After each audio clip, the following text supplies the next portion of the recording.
கொள்ளிடம் ஆற்றில் தொடர்ந்து நீர்வரத்து அதிகரிப்பு, மழை நெற்பயிரை விளைவிக்க அரசு மானியம் வழங்க விவசாயிகள் கோரிக்கை, அரசு பேருந்தை சிறைப்பிடித்து பெண்கள் போராட்டம் என தமிழகம் முழுவதும் நடந்த முக்கிய நிகழ்வுகளை உங்கள் ஊர் உங்கள் குரல் பகுதியில் பார்க்கலாம். மேட்டூரில் இருந்து எடப்பாடி செல்லும் பிரதான சாலை மூடப்பட்டதால் வாகனங்கள் அனல்மின் நிலையத்திற்குள் புகுந்து செல்லும் விதமாக மாற்றுப்பாதை ஏற்பாடு செய்யப்பட்டுள்ளது. மேட்டூர் அணையில் இருந்து அதிகளவு தண்ணீர் திறக்கப்பட்டுள்ளதால் முன்னெச்சரிக்கை நடவடிக்கையாக எடப்பாடி செல்லும் பிரதான சாலை மூடப்பட்டுள்ளது. இதனால் அவ்வழியாக வந்த கல்லூரி வாகனம் வெளியே வர முடியாத நிலை ஏற்பட்டது. உடனடியாக சம்பவ இடத்துக்கு வந்த வட்டாட்சியர் அனல்மின் நிலையத்தின் உட்பகுதி வழியாக பேருந்தை அனுப்பி வைத்தார். பூலாம்பட்டி பிரதான சாலையில் செல்லும் வாகனங்கள் அனல்மின் நிலையத்திற்குள் புகுந்து செல்லும் விதமாக மாற்றுப்பாதை ஏற்பாடு செய்யப்பட்டுள்ளது என்று வட்டாட்சியர் ரமேஷ் தெரிவித்தார்.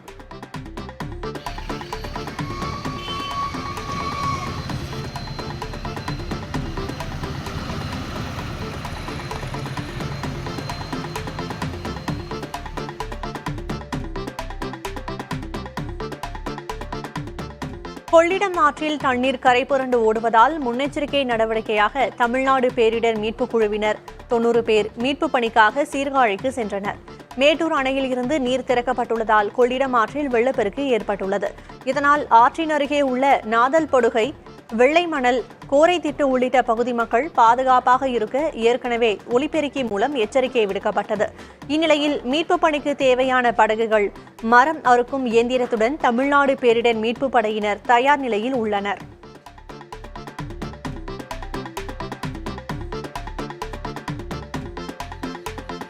காவிரி ஆற்றில் நீர்வரத்து அதிகரிப்பால் கரூர் மாவட்டம் தவிட்டுப்பாளையம் பகுதிகளில் உள்ள குடியிருப்புகளில் வெள்ள நீர் சூழும் அபாயம் ஏற்பட்டுள்ளது. மேலும் தவிட்டுப்பாளையம் அருகில் புகழூரில் காவிரி ஆற்றின் குறுக்கே சுமார் 400 கோடி ரூபாய் மதிப்பீட்டில் கட்டப்பட்டு வரும் தடுப்பணை பணிகளும் பாதிக்கப்பட்டுள்ளது. கட்டுமான பணிக்கு பயன்படுத்தும் இயந்திரங்கள் பாதுகாப்பாக கரையில் நிறுத்தி வைக்கப்பட்டுள்ளன.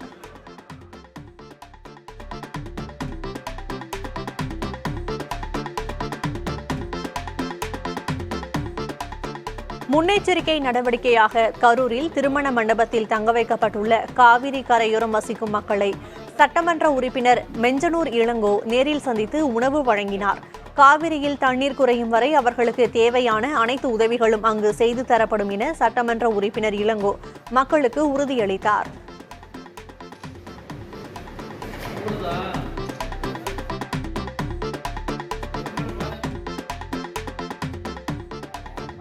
நாகை அருகே விளை பொருட்களுக்கு குறைந்தபட்ச ஆதார விலையை மத்திய அரசு உறுதி செய்ய வேண்டும் என்பது உள்ளிட்ட கோரிக்கைகளை வலியுறுத்தி காவிரி விவசாய சங்கத்தினர் போராட்டத்தில் ஈடுபட்டனர். நாகை மாவட்டம் மீனப்பநல்லூர் பகுதியில் உள்ள விவசாய விளைநிலத்தில் இறங்கி தமிழ்நாடு காவிரி விவசாயிகள் சங்கத்தினர் ஆர்ப்பாட்டத்தில் ஈடுபட்டனர்.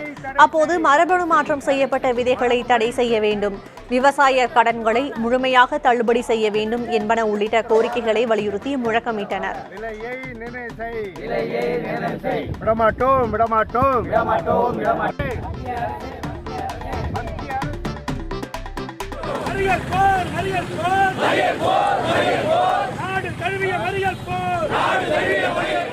விருத்தாச்சலத்தில் மத்திய அரசின் பட்ஜெட்டை கண்டித்து இடதுசாரி கட்சிகள் சார்பில் மறியல் போராட்டம் நடைபெற்றது. அப்போது காவல்துறையினருடன் தள்ளுமுள்ளு ஏற்பட்டது.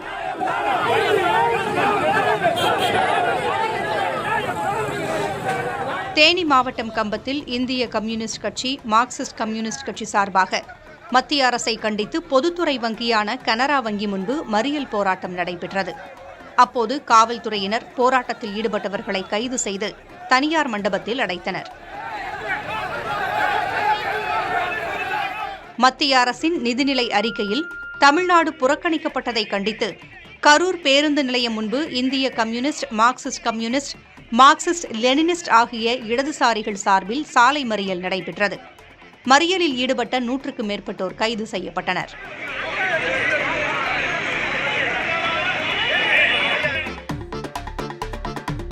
மழை நெற்பயிரை விளைவிக்கும் விவசாயிகளுக்கு அரசு உரிய மானியம் வழங்க வேண்டும் என விவசாயிகள் கோரிக்கை வைத்துள்ளனர். கொடைக்கானல் பூண்டி கிராம வயல்வெளிகளில் 6 ஆண்டுகளுக்கும் மேலாக சுப்பிரமணி என்ற விவசாயி மழைநிலை மட்டுமே பயிரிட்டு வருகின்றார். இன்னும் சில விவசாயிகளும் இவரிடமிருந்து விதை நெற்களை வாங்கி விவசாயம் செய்ய தொடங்கியுள்ளனர். வேளாண் பயிரான மலைநெல்லுக்கு அரசு உதவிகள் இல்லாமல் இருப்பதாக கூறும் விவசாயிகள் மலைநெல்லின் பரப்பளவு குறித்து கிராம நிர்வாக அலுவலர் பதிவேடு அடங்கலில் இல்லாமல் இருப்பதால் மானியங்கள் கிடைப்பதில் சிக்கல் உள்ளதாக தெரிவிக்கின்றனர். இதுகுறித்து கோட்டாட்சியரிடம் கேட்ட பரப்பளவை கணக்கிட்டு அடங்கலில் ஏற்ற நடவடிக்கை எடுக்கப்படும் என தெரிவித்தார்.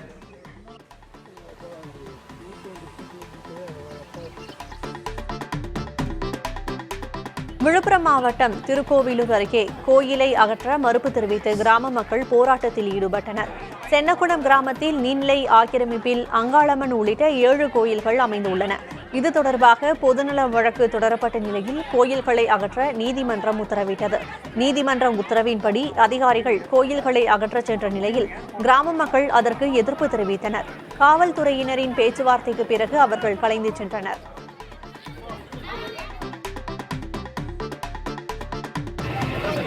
இதில் வந்து அங்காளம்மன் கோயில் வரைய அங்கமுத்து அங்கமுத்து எந்த கோயில்? அங்கமுத்து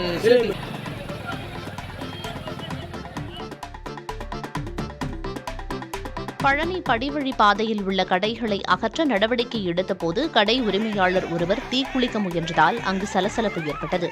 பழனி முருகன் கோவில் மலையடிவாரத்தில் தனியாருக்கு சொந்தமான மடம் உள்ளது. மடத்தில் நகராட்சி தொழில் அனுமதி பெற்று பூஜை பொருட்கள், ஃபேன்சி பொருட்கள் விற்பனை செய்யும் கடைகள் நடத்தப்பட்டு வருகின்றன. இந்நிலையில் தேவஸ்தான நிர்வாகம் மடத்தில் உள்ள கடைகளை காலி செய்ய நடவடிக்கை எடுத்தது.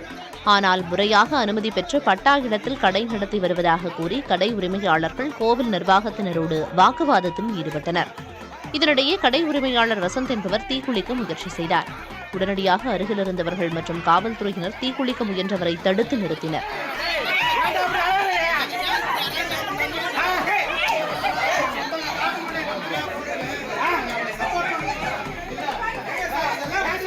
தொடர்ந்து கடைக்காரர்களிடம் தேவஸ்தான அதிகாரிகள் மற்றும் காவல்துறையினர் பேச்சுவார்த்தையில் ஈடுபட்டனர். மேலும் கடைகளை அகற்றச் சென்ற கோயில் இணை ஆணையரை போராட்டக்காரர்கள் சூழ்ந்து கொண்டதால் டிஎஸ்பி தனஞ்சயன் அவரை மீட்டு அழைத்துச் சென்றார்.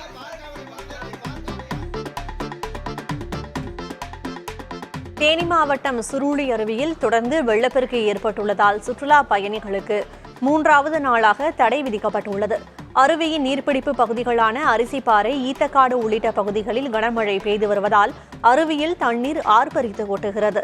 இதனால் அருவியில் குளிக்கவும் அருவி பகுதிக்கு செல்லவும் வனத்துறையினர் தடை விதித்துள்ளனர்.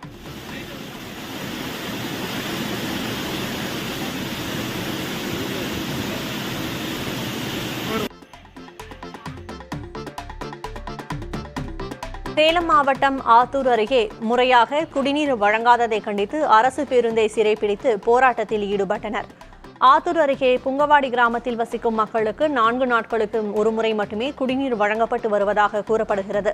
இதுகுறித்து ஊராட்சி மன்ற தலைவரிடம் புகார் அளித்தும் எந்த பலனும் இல்லாததால் ஆத்திரமடைந்த மக்கள் அங்கு வந்த அரசு பேருந்தை சிறைப்பிடித்து காலி குடங்களுடன் போராட்டத்தில் ஈடுபட்டனர்.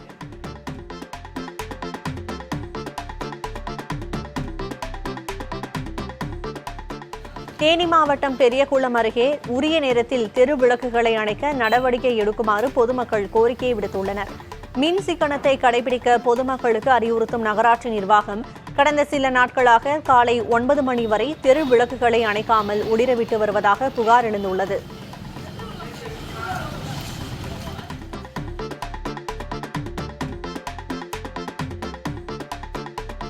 விருதுநகர் அருகே லஞ்சம் வாங்கிய சமூக நலத்துறை அலுவலர்களிடம் லஞ்ச ஒழிப்புத்துறையினர் விசாரணை மேற்கொண்டு வருகின்றனர். அம்பேத்கர் நகரைச் சேர்ந்தவர் ஜெயமுருகன். இவர் பெண் குழந்தைகள் பாதுகாப்பு உதவித்தொகை திட்டத்திற்கு சமூக நலத்துறை அலுவலர்களான முருகேஸ்வரி, லதாவேணி ஆகியோரிடம் விண்ணப்பித்துள்ளனர். இருவரும் சேர்ந்து 3000 ரூபாயை லஞ்சமாக கேட்டுள்ளனர். இதுகுறித்து ஜெயமுருகன் லஞ்ச ஒழிப்பு துறையினரிடம் புகார் அளித்த நிலையில் 1000 ரூபாயை வாங்கும்போது இருவரையும் கையும் களவுமாக பிடித்து தீவிர விசாரணை மேற்கொண்டு வருகின்றனர்.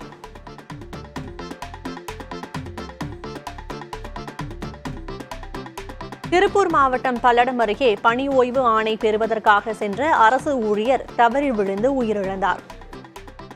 கணபதிபாளையம் பகுதியைச் சேர்ந்த விஸ்வம் பணி ஓய்வு பெற இருந்த நிலையில் ஓய்வு விழா திருப்பூர் பூங்கா சாலையில் உள்ள மண்டபத்தில் நடைபெற்றது. விழாவில் பங்கேற்றுவிட்டு பணி ஓய்வு ஆணை பெற திருப்பூர் மாவட்ட அலுவலகத்திற்கு சென்றுள்ளார். அப்போது படிக்கட்டி ஏறும்போது நிலை தடுமாறி கீழே விழுந்ததில் அவருக்கு பலத்த காயம் ஏற்பட்டு அரசு மருத்துவமனைக்கு கொண்டு செல்லப்பட்ட நிலையில் சிகிச்சை பலனின்றி உயிரிழந்தார்.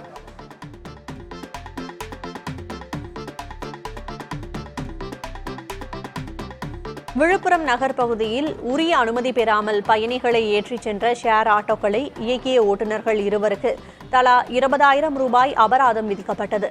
ஆட்டோவில் அளவிற்கு அதிகமாக பயணிகளை ஏற்றுவதாக புகார் எழுந்தது. இதனையடுத்து விழுப்புரம் 4 முனை சந்திப்பில் உரிய அனுமதியின்றி கூடுதலாக பயணிகளை ஏற்றிச் சென்ற கஜேந்திரன், சந்திரபோஸ் ஆகிய இருவருக்கும் போக்குவரத்து ஆய்வாளர் வசந்த் எச்சரிக்கை விடுத்து அனுப்பினார்.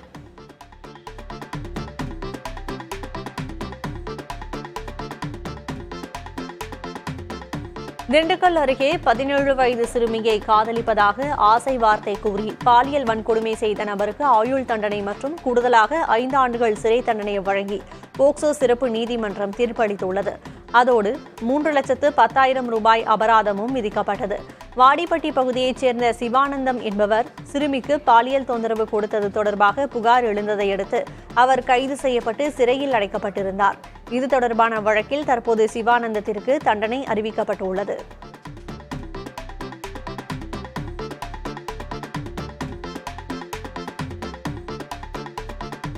புதுக்கோட்டை அருகே சுமார் 2.5 லட்சம் ரூபாய் மதிப்பிலான இருசக்கர வாகனத்தை 2 பேர் திருடிச் செல்லும் கண்காணிப்பு கேமரா பதிவு வெளியாகியுள்ளது. இருசக்கர வாகனம் திருடு போனது குறித்து மேல 2ஆம் வீதியைச் சேர்ந்த ஸ்ரீதரன் என்பவர் காவல்துறையில் புகார் அளித்தார்.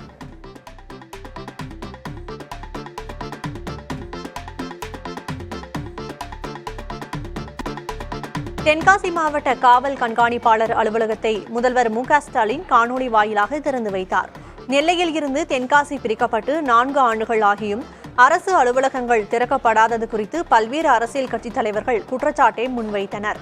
தற்போது மாவட்ட காவல் கண்காணிப்பாளர் அலுவலகம் திறக்கப்பட்ட நிலையில் வழக்கு நிறைவடைந்ததும் புதிய மாவட்ட ஆட்சியர் அலுவலகம் திறக்க நடவடிக்கை எடுக்கப்படும் என தெரிவிக்கப்பட்டுள்ளது.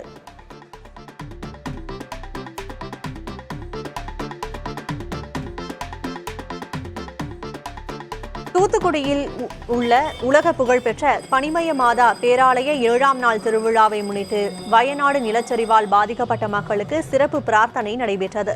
திருவிழா கடந்த 26ஆம் தேதி கொடியேற்றத்துடன் தொடங்கிய நிலையில் தினமும் சிறப்பு திருப்பலி நடைபெற்று வருகிறது. 7ஆம் நாள் திருவிழாவை முன்னிட்டு மாற்றுத்திறனாளிகளுக்கான சிறப்பு திருப்பலி நடைபெற்றது. அப்போது வயநாட்டின் நிலச்சரிவால் பாதிக்கப்பட்ட மக்கள் மீண்டு வர சிறப்பு பிரார்த்தனை நடைபெற்றது.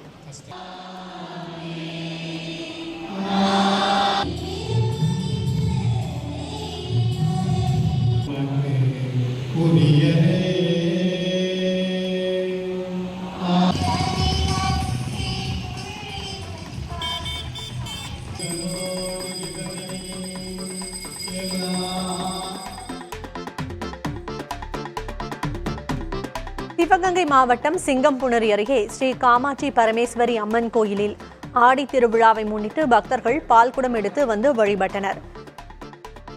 வேட்டையன்பட்டியில் உள்ள இந்த கோயிலில் கடந்த 25ஆம் தேதி காப்பு கட்டுதல் மற்றும் கொடியேற்றத்துடன் திருவிழா தொடங்கியது. இந்நிலையில் சிறப்பு அலங்காரத்தில் காட்சியளித்த அம்மனை பக்தர்கள் வழிபட்டனர்.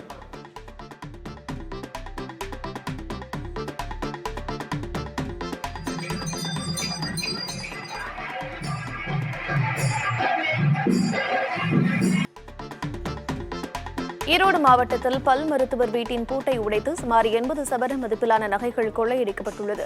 சஞ்சய் நகரில் வசித்து வரும் மருத்துவர் பழனிசாமி சென்னையில் வசிக்கும் தனது மகனை காண சென்ற நிலையில் வீட்டின் பூட்டு உடைக்கப்பட்டிருப்பதாக பணிப்பெண் தகவல் தெரிவித்திருக்கிறார். புகாரின் பேரில் வந்த காவல்துறையினர் சிசிடிவி காட்சிகளை ஆய்வு செய்ததில் நள்ளிரவில் இருசக்கர வாகனத்தில் வந்த 3 பேர் கொள்ளையில் ஈடுபட்டது தெரியவந்துள்ளது. கொள்ளையர்களை காவல்துறையினர் தீவிரமாக தேடி வருகின்றனர்.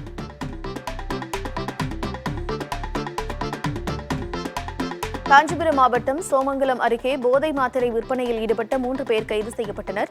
நடுவீரப்பட்டு பகுதியில் இளைஞர்களை குறிவைத்து போதை மாத்திரைகள் விற்பனை செய்யப்படுவதாக வந்த ரகசிய தகவலை அடுத்து காவல்துறையினர் அங்கு சோதனை மேற்கொண்டனர். அப்போது சஞ்சய், விஜய் ஆகிய இருவரை மடக்கி பிடித்தனர். அவர்களிடம் மேற்கொண்ட விசாரணையில் திருவண்ணாமலையைச் சேர்ந்த முரளிகிருஷ்ணன் என்பவர் பீகாரிலிருந்து போதை மாத்திரைகளை வாங்கி வந்து இவர்களிடம் விற்பனை செய்தது தெரியவந்தது.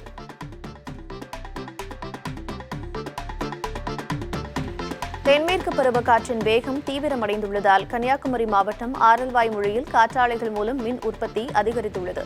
ஆரல்வாய்மொழி, முப்பந்தல், செண்பகராமன்புதூர் உள்ளிட்ட பகுதிகளில் 13,000க்கும் மேற்பட்ட காற்றாலைகள் இயங்கி வருகின்றன. இங்கு நாள் ஒன்றுக்கு சராசரியாக ஒரு காற்றாலை மூலம் சுமார் 3,500 யூனிட் வரை மின்சாரம் உற்பத்தி செய்யப்படுகிறது. இந்த சீசனில் மட்டும் 15,000 மில்லியன் யூனிட் மின்சாரம் உற்பத்தி செய்ய தனியார் காற்றாலை நிர்வாகங்கள் திட்டமிட்டுள்ளன. திருப்பூர் அருகே 1100 ஆண்டுகள் பழமையான 9 கல்வெட்டுகள் கண்டெடுக்கப்பட்டுள்ளன. கோயில்பாளையத்தில் பழமையான தளிகீஸ்வரர் கோயில் உள்ளது. இந்த கோயில் குறித்து ஊராட்சித் தலைவர் அளித்த தகவலின் பேரில் தொல்லியல் மற்றும் வரலாற்று ஆய்வு மையத்தைச் சேர்ந்த வல்லுநர்கள் ஆராய்ச்சி மேற்கொண்டனர். இதில் ஒரு வட்டெழுத்து மற்றும் 8 தமிழ் கல்வெட்டுகளை கண்டறிந்தனர். திருப்பத்தூர் மாவட்டம் ஆம்பூர் அருகே சரக்கு வாகனம் விபத்திற்குள்ளானதில் அதில் கொண்டு செல்லப்பட்ட பால் சாலையில் கொட்டி வீணானது.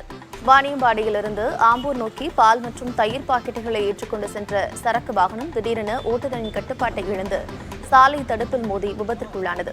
உடனடியாக சம்பவ இடத்திற்கு வந்த நெடுஞ்சாலைத்துறையினர் சரக்கு வாகனத்தை அப்புறப்படுத்தி போக்குவரத்தை சீர் செய்தனர்.